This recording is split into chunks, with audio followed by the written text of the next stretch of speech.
Andito na naman tayo sa nagbabagang showbiz balita. Panoorin natin ang video ni Kai Montenola at ni Kyrie Chari kung saan ay nag-perform sila sa Sinulog sa Cebu. Panoorin natin ang video nila.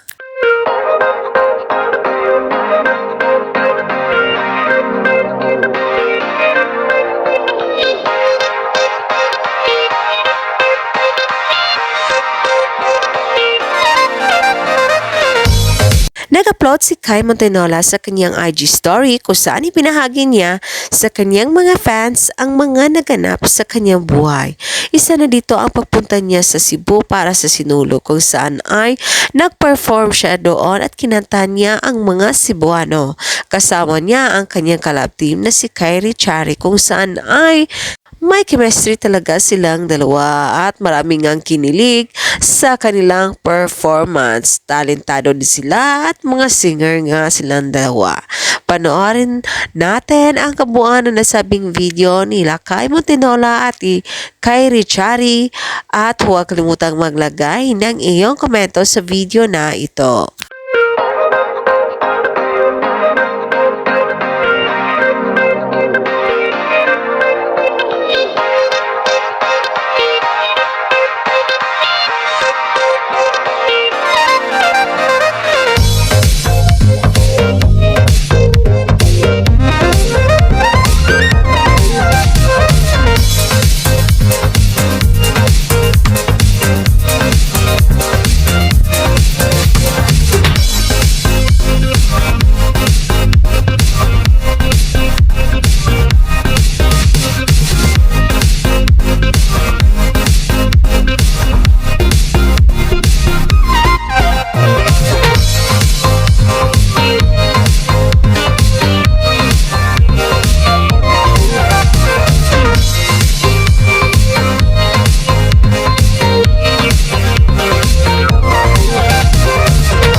Thank you for panood sa nasabing video nila Kai Montenola. And for more showbiz updates, don't forget to like, subscribe, and share.